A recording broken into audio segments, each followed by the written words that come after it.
Vamos con la última parte de la física nuclear. Vamos a empezar con las cadenas de desintegración. Entonces, llamamos cadena de desintegración al conjunto de los radioisótopos que se generan cuando un isótopo radiactivo decae en otro isótopo que también es radiactivo. Se le llama isótopo hijo. Y este hijo, a su vez, se desintegra en otro isótopo radiactivo, isótopo radiactivo, otro isótopo radiactivo, etc., etc., etc., hasta llegar a un isótopo estable. Entonces, tenemos por aquí el ejemplo de la cadena de desintegración del uranio 238. ¿Ves? Aquí pone 4.5 gigaaños. Quiere decir que su semivida son 4.500 millones de años. Como la Tierra tiene 4.500 millones de años, quiere decir que ha pasado una semivida. O sea, que todavía queda uranio 238 del que había cuando se formó la Tierra. Como ha pasado una semivida, pues queda la mitad. Eso es lo que significa semivida. Tiempo en quedar la mitad. Luego, por ejemplo, por aquí vemos el radón 226. ¿Tiene que quedar algo? Dice, vamos a ver. La semivida son 1.600 años. Eso quiere decir que cada 1.600 años va a quedar la mitad. ¿Está bien? Pues vamos a ir contando de 1.600 en 1.600 hasta llegar a 4.500 millones de años. Entonces empezamos. 1.600, la mitad. 3.200, la mitad de la mitad. 4.800, la mitad de la mitad de la mitad. 6.400 años, la mitad de la mitad de la mitad de la mitad. Bueno, ya me cansé. Tú imagínate que tuviera que seguir así hasta sumar 4.500 millones. Bueno, ya estaría diciendo que no queda nada. Pero el hecho es que siempre hay radón 226, porque allí donde hay uranio, como consecuencia de que el uranio se destruye, se desintegra, pues va apareciendo este radio, el 226. Bueno, ¿ves? El uranio 238 se convierte en torio 234, el torio 234 en protactinio 234, protactinio 234 en uranio 234, bla bla bla bla bla bla, hasta acabar en el plomo 206, que es estable, y ahí se para la cadena. Bueno, pues ahora pasamos a la fisión. ¿Vale? Pues tenemos el uranio 235, que lo tenemos en la naturaleza, porque tiene una semivida de 700 millones de años. A ver, 700 por 7, 7 por 7, 49, 4.900. O sea, que ahora mismo queda, son 7 semividas, 7 por 7, 49, 4.900 millones de años. Y bueno, está bien. Son 7 semividas, o sea que queda la mitad de la mitad de la mitad de la mitad de la mitad de la mitad de la mitad del uranio 235 que había cuando se formó la Tierra. ¿Vale? Está bien. Y está muy tranquilito, ¿ves? Va desintegrándose muy lento, va muy tranquilito, desintegrándose con una desintegración alfa. Pues muy bien, ahí tranquilito. Pero si le golpeamos con un neutrón que tenga la energía adecuada, entonces se va a partir, a fisionar en dos trozos medianos. Además van a salir 2 o 3 neutrones y va a dar mucha energía. O sea, la ecuación es así. Uranio 165 más un neutrón, pues salen 2 trozos medianos, por ejemplo el estroncio 95, xenón 139, a veces sale el bario 141, el cripto 92 y a veces pues otras parejitas. La cosa es que además aparecen 2 neutrones o 3 neutrones. Entonces, imagina qué pasaría si tuvieras muchísimos 235 almacenados. Si llega un neutrón, desintegrará un uranio y saldrán 2 o 3 neutrones, que a su vez desintegrarán a 3 uranios. De esos 3 uranios saldrán 3 neutrones de cada uno.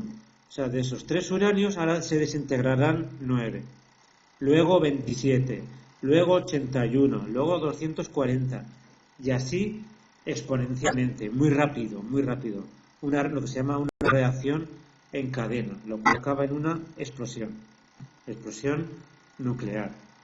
Bueno, cosas que dan mucha energía, por eso da una explosión.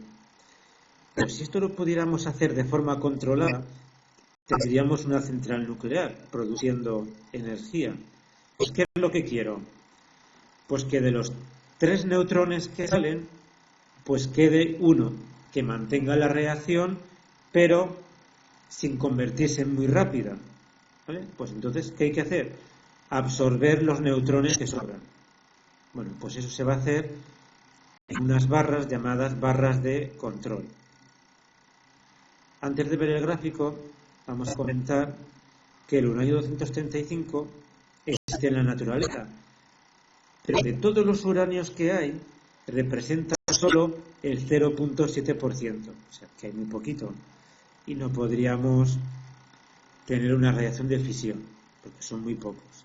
¿Vale? Entonces, como mínimo, hay que enriquecer al uranio hasta tener un 3 o 4% de uranio 235. Bien, vamos a ver la central. Mira, ves, aquí en rojito te he pintado las barras de combustible. Y aquí en verde, las barras de control. ¿Que quieres arrancar el reactor? Pues levanta las barras para que no estén y la reacción empieza a crecer. Cuando ya no quieres que crezca más, pues baja las barras hasta un punto medio y ahí se mantiene en un estado crítico. Se mantiene funcionando, dando energía, pero sin peligro de explosión. ¿Que tú quieres apagar la central? Esto no tiene un interruptor. Lo que tienes que hacer es bajar las barras de control para que absorban la mayoría de los neutrones y no siga produciéndose la reacción. Bueno, toda esta energía lo que hace es calentar agua o el líquido que sea, ¿vale? Que va dando vueltas por aquí, se calienta y va dando vueltas por aquí. Este líquido no conviene que se haga al exterior porque es radiactivo. Entonces, lo que hay es un intercambiador de calor que pasa el calor del refrigerante a agua, que se pone en forma de vapor, mueve una turbina, hace girar un generador eléctrico y eso produce electricidad.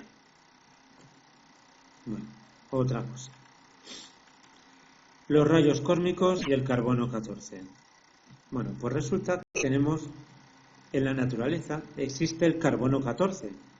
Dices, ¿y cómo puede ser? Porque su semivida son 5.700 años. O sea, cada 5.700 años queda la mitad. O sea, y como la vida lleva ya muchos millones de años, no debería quedar nada, si es que hubo algo. ¿Y por qué hay siempre una cantidad fija de carbono 14? Es que se va produciendo constantemente en la atmósfera. Llegan los rayos cósmicos y producen carbono 14, que acaba en forma de CO2. Entonces, claro, dices, se ha llegado a un equilibrio. Se va produciendo carbono 14, pero como radiactivo se va desintegrando. Y se ha llegado pues a una proporción constante. Si tú divides la cantidad de carbono 14 entre la cantidad de carbono 12, eso sale 1.3 por 10 a la menos 12. Una proporción muy pequeña. Eso es como 1.3 partes por billón europeo.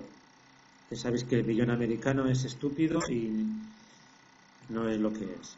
El billón es 1.000.000 de millones, salvo para los gringos. Bueno, entonces, como las plantas toman el CO2 del aire y luego los animales comen esas plantas en un periodo más o menos rápido, o sea, imagínate, te la comes en un año. O sea, no ha tenido tiempo a desintegrarse ese carbono 14. Entonces, mientras vas comiendo, pues, y respirando, pues vas manteniendo esta proporción de aquí, de carbono 14. Pero claro, una vez que mueres, ni comes ni respiras. Entonces, la proporción de carbono 14 va a ir bajando. Entonces, sabiendo cuánto vale la proporción de carbono 14 en la muestra, puedo saber cuánto tiempo hace que murió el ser vivo. Bueno, seguimos. Entonces, ¿qué hace la radiación nuclear? Bueno, cuando hablamos de radiación nuclear, pues hablamos de muchas cosas a la vez. hablamos de partículas alfa, rayos beta, que sabemos que son electrones y positrones, pero también podría ser protones y neutrones. Y también incluimos a radiación electromagnética, pero de mucha energía, como los rayos gamma y los rayos X. Bueno, entonces, ¿qué es lo que hacen? Pues penetrar en la materia y ionizar átomos y romper moléculas. Claro, eso es malo para la vida. Bueno, es malo para la vida, pero puede ser bueno para tratar el cáncer. Entonces, ¿cómo se mide la radiación nuclear? Pues con la dosis absorbida.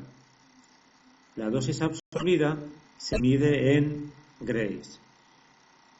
Un gray es la absorción de un joule de energía ionizante partido por kilogramo de material irradiado.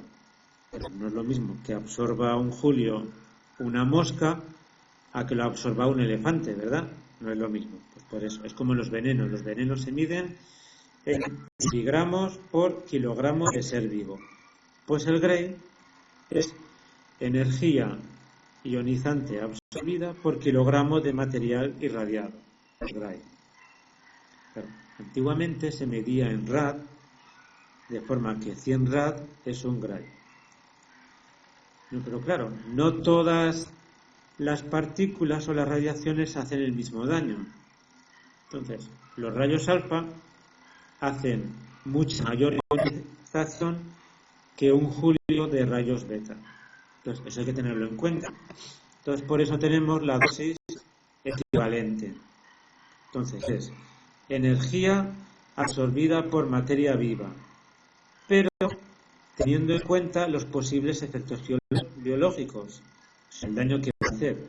Hay un factor de corrección que mide el daño que va a hacer. Entonces, eso se mide en Sievert. Antiguamente se medía en Rem, de forma que 100 Rem es un Sievert. Entonces, ¿ves? Para los fotones el factor de corrección es 1 y para los electrones pues también es 1. Pero para las partículas alfa el factor de corrección es 20. ¿Por qué? Pues porque los rayos alfa hacen 20 veces más daño que, por ejemplo, un rayo gamma. ¿Vale?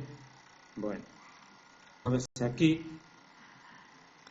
he puesto síntomas para que tengáis una referencia del daño que hace la radiación acumulada. Lo hemos puesto aquí durante un día. Entonces, en principio, hasta 0,25 Sievert, que es mucho, no hace ningún daño. A partir de ahí, pues ya empieza a hacer daño. ¿Ves? Pues produce náuseas, pérdida de apetitos, daños en la médula ósea. Ya a partir de un Sievert, la recuperación no es segura, es probable.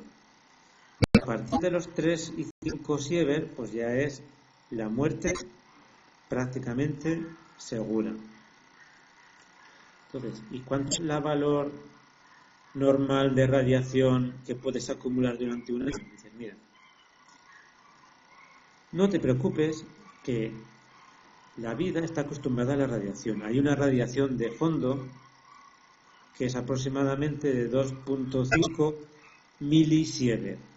¿Vale? Ya lo vimos en el laboratorio, que eso era la radiación de fondo. Hay lugares donde es un poquito más grande y para los trabajadores de emergencia pues se ha puesto el nivel de 250 milisievert. Entonces, claro, el daño depende de la dosis. Claro, a grandes dosis el efecto es determinista. Pues aquí tenemos, si tienes 3 Sievert, pues seguro que va a ocurrir eso. Pero si tienes dosis bajas, los efectos son probabilísticos. Te va a aumentar la probabilidad de que te ocurra algo malo. No es seguro que vaya a pasar, pero te aumenta la probabilidad. ¿Ves? Además, hay que tener en cuenta que no todos los tejidos sufren igual. Todos los tejidos que tienen una reproducción celular rápida tienen mayor probabilidad de sufrir daño. ¿Ves? Por eso, mira, Las gónadas, donde están espermatozoides, pues claro, tiene un factor de 0,12. El colon, cuyas células se reproducen muy rápido, pues tiene un factor de 0,12. ¿Ves? En cambio, el hueso tiene un factor de 0,01. O sea que hace menos daño si te llega al hueso que si te llega al colon. ¿Ves? Aquí, por ejemplo, he puesto de dónde viene la radioactividad natural que tú recibes en un año. Fíjate, la mayoría es debido al radón, que es un gas radioactivo que se produce por culpa del uranio en su cadena de desintegración, y mira, el 56% de la radioactividad viene de él. ¿Ves? También un 8% viene de los rayos cósmicos. Claro, es que no llegan a la superficie de la Tierra fácilmente, pero si vuelas, hasta que recibes mayor radiación de rayos cósmicos. Bueno, en las rocas y materiales de construcción, pues también hay un poquito de radiación y, bueno, si te haces alguna prueba médica al año, pues tampoco pasa nada porque es, pues muy poquita la radiación que vas a recibir. ¿Vale? Bueno. Pues ahora vamos a ver un método muy interesante para detectar tumores. Esa técnica se llama PET, tomografía de emisión de positrones. ¿Sabéis? El positrón es como un electrón pero positivo. Es la antipartícula del electrón. Lo visteis anteriormente. Y cuando un positrón se encuentra a su antipartícula, el electrón, se va a desintegrar, se va a destruir, aniquilar, desaparecer. Y su masa desaparece, pero se convierte en energía. Se van a convertir en dos rayos gamma que salen en direcciones opuestas. Recordad que la desintegración beta más ocurre cuando sobran protones. Pues sí, en el carbono 11 tiene 6 protones por ser el carbono y 11 menos 6, 5 neutrones. 6 protones, 5 neutrones. Demasiados protones. Un protón se va a desintegrar y se va a se va a convertir en un neutrón y va a expulsar un positrón. Lo mismo le va a pasar al oxígeno 15. Tiene pocos protones en proporción, al revés, tiene muchos protones en proporción y uno se va a convertir en neutrón. El flúor 18 lo mismo, tiene demasiados protones más que neutrones y por eso uno se va a convertir en neutrón. Entonces, este flúor 18 se usa porque el compuesto llamado fluorodesoxiglucosa es muy parecido a la glucosa. Es tan parecido que va a engañar a tu cuerpo y también engaña a los tumores. Y lo va a intentar absorber. Claro, la función de la glucosa es producir energía. Se convierte en CO2 más agua produciendo energía. Pero esto no es glucosa de verdad, entonces no se puede convertir en CO2 y glucosa.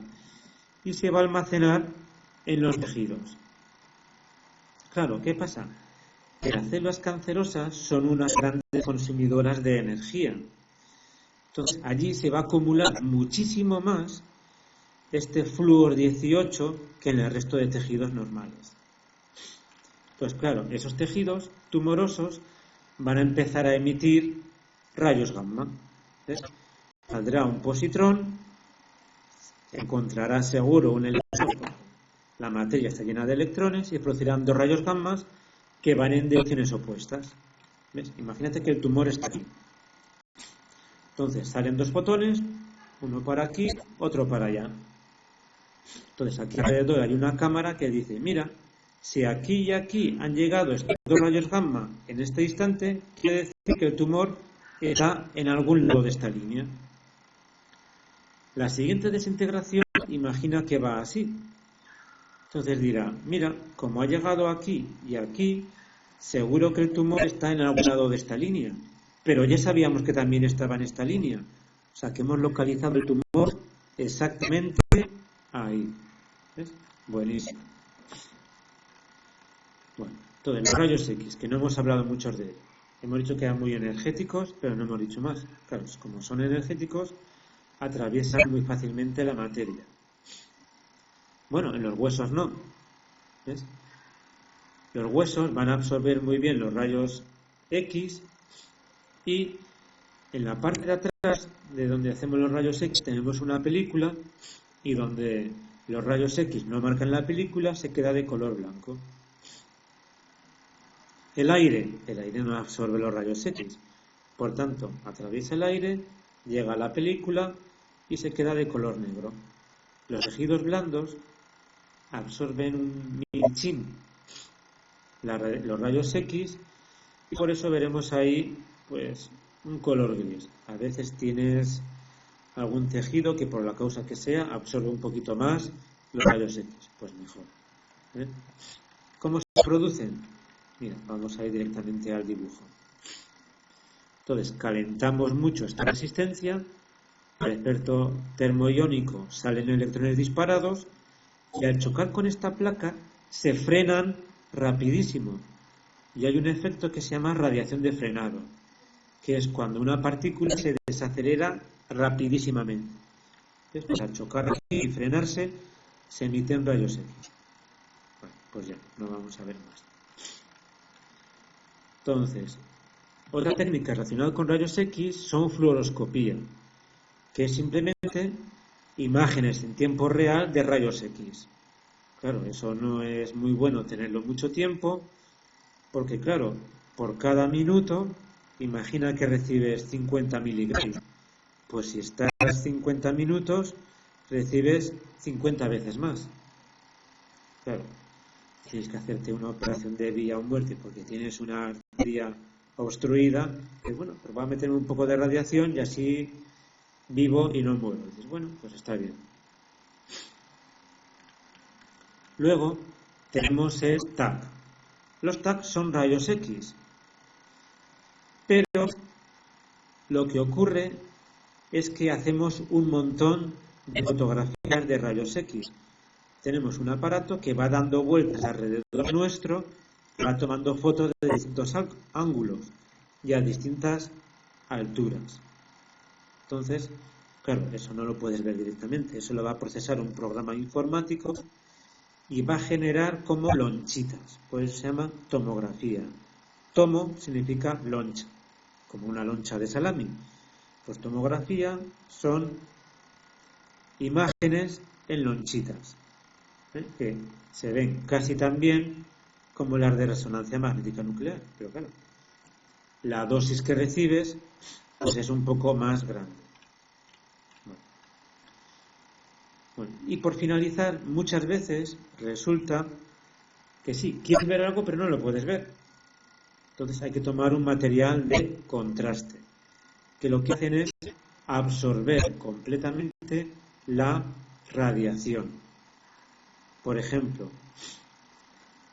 para que los rayos X puedan ver bien tu intestino y cómo tragas, si tienes algún fallo por allí, pues vas a tomarte sulfato de bario. Si tú quieres ver la sangre, no la vas a ver a las buenas con rayos X, te vas a tomar algo que contenga yodo. No, se van a meter por la vena o por la arteria. Para resonancia magnética nuclear, el material es el gadolinio. Y para que los ultrasonidos se vean mejor, pues puedes tomarte microburbujas porque rebotan mucho mejor los ultrasonidos.